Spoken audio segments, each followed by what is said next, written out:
Alright, Dave, this is what we got. We got one hole here, 2 inches. It was down, the log was down in there 6 or 8 inches. Just come off the rotten tree above me. That's balanced by the other pine. So they're kind of holding each other. Here's another one, probably about 4 inches. There's my 12-inch shoe against it. Again, it's at the peak. And here's the larger of them all. Really didn't tear up a whole bunch, but it couldn't happen in a better spot. It's right at the peak. Should be easy enough to fix. That's a pretty good size hole there though. This pine here, first one on the right at the front yard, is leaning bad, and you can see the ground is upheaved. That wild cherry there is kind of wound up in it. It's actually got pressure on it. And this pine here has also got a big lean on the right side of the house, and this one here has got a big lean.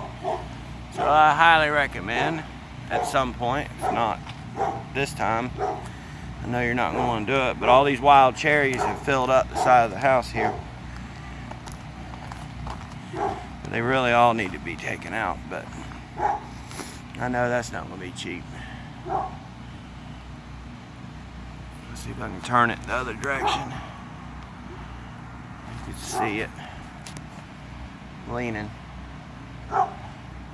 And now I'm by the dead tree. You can see the neighbor's yard.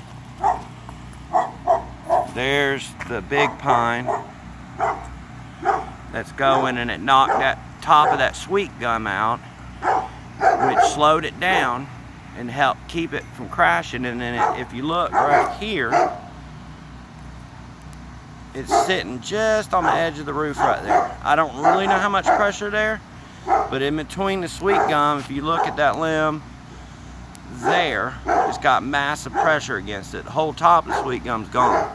That's what I cut up earlier in the earlier photos you'll see.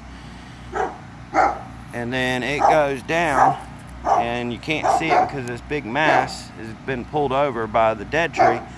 It's 8 foot into the neighbor's yard. So this was their tree.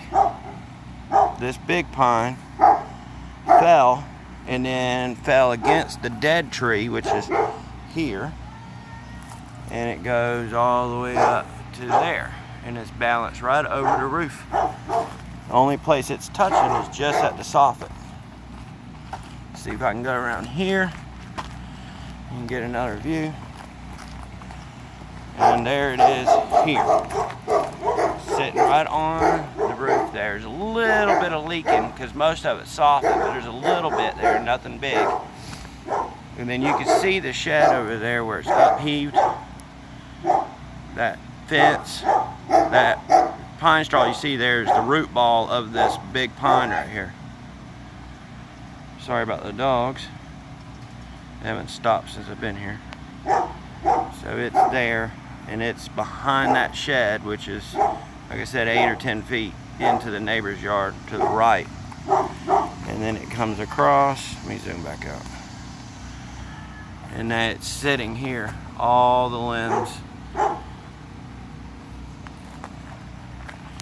And I'll get you one more view from over here, and that should be good. I'm gonna cover all this. I got some of that synthetic tar paper that Chuck's been using. I'm gonna cover these holes here so there won't be any additional damage to the roof or inside the house. But that dead pine and this pine is going to be taken out. And there's the sliding glass door. This is where you'll see the photos that you couldn't even see that gate over there. It couldn't even get to the dog. So I cut all that out of there, and then I realized how sketchy it was, and I'd already done it by the time I noticed how sketchy it was. But here's our fabulous pool. I'd like to go swimming in that. It's only 2 inches deep, about 8 inches of water. It has filled itself up. And as you can see, this pine is all the way over here, the neighbor's pine again. And then there's the sweet gum busted, which I already cut up. The pine straw just in these valleys was 12 inches thick in these two valleys, plus all the storm damage.